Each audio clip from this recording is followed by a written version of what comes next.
What do you think about prepping? I know it was laughed at in the past, but I've heard some people say, "I told you so." So, prepping, for anybody who isn't familiar with it, is preparation. It's preparing, and typically it tends to be associated with people who maybe have a little bit of a doomsday expectation of the apocalypse coming at some point in the not so distant future. So what they do is they stock up on supplies and equipment and whatever else they might need to be able to ride it out, if not in style, but with at least some basic supports to make sure that they're not in trouble should the worst happen. So this is, you'll see documentary series about this, and you'll see people who specialize in this and have an interest in it. I think the real important thing to appreciate here is it's very much a spectrum. And on one end of the spectrum, you probably will find people who do it perhaps to a fault, and it can seem sometimes to the casual, unprepared observer that they're doing it fanatically. However, on the other end of that same spectrum, you could probably say the same thing. There are some people who maybe have no first aid skills and, have only a day's worth of supplies in their home and maybe don't have any contingency plans whatsoever, and maybe could do with having a little bit of a backup just in case there are challenges or support lines that they can call on. So with recent world events, I think there is a sense in which people have thought, gosh, I never knew there could be a shortage of certain things in the shop, or I never knew that supply lines could be interrupted.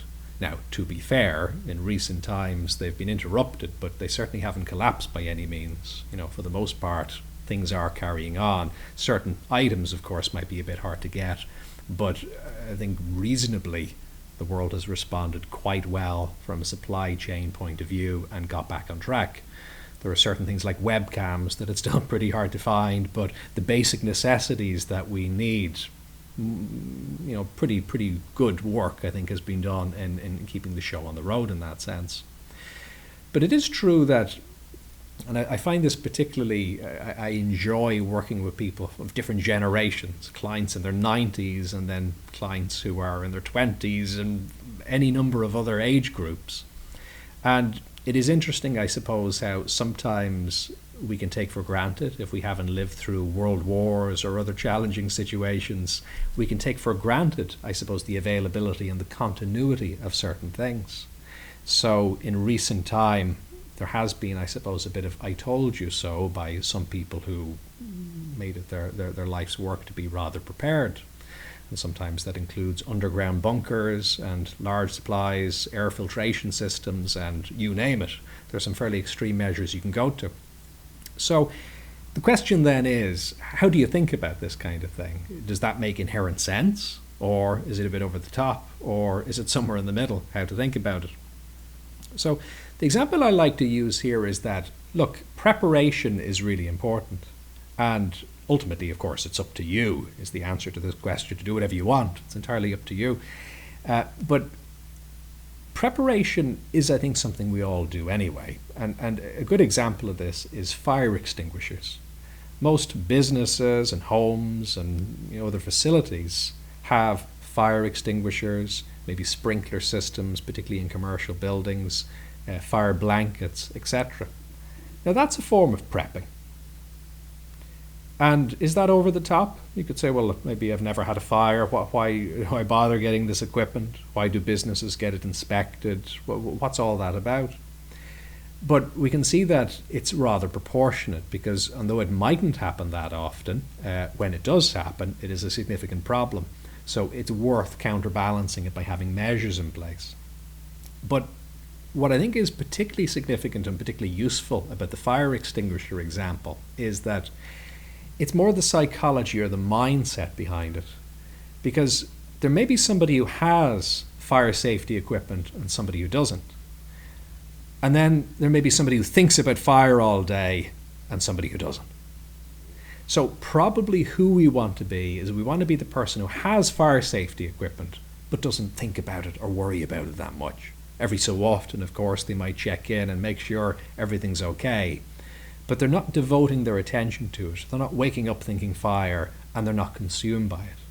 So it's not really coming from a place of insecurity, it's coming from a place of security, and then they're reflecting on, okay, well, yeah, what practical measures should I take?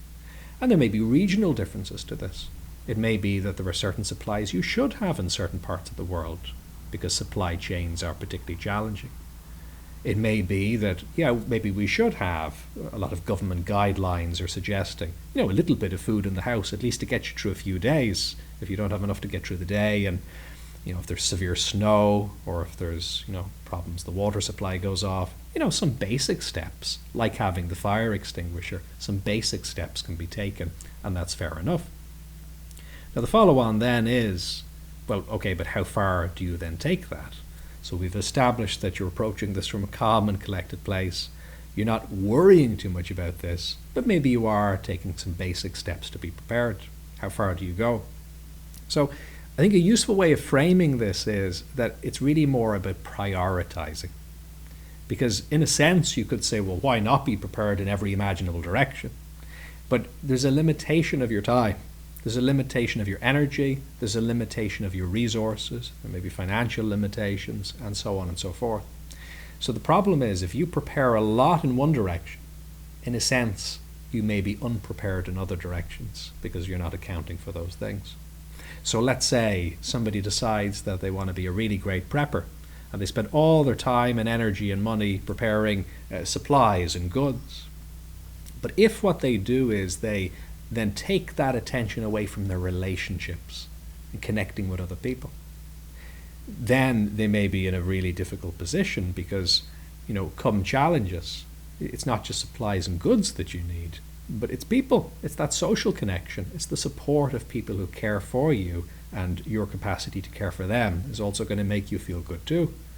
So it would be a real shame to miss out on that because we've allocated all our resources in that other direction. That would be unfortunate. Education might be another example. The importance of learning means that we may be able to generate more supplies and relationships as well, of course. Maybe people will care for us even if we don't have much because we care for them, and also they're just caring people and we're on their radar. So I think that's the point here, is to broaden this out a little bit. So go back to the fire extinguisher example whenever you're thinking about prepping. That's what I like to think about. Some basic safety measures, of course, why not? Makes sense.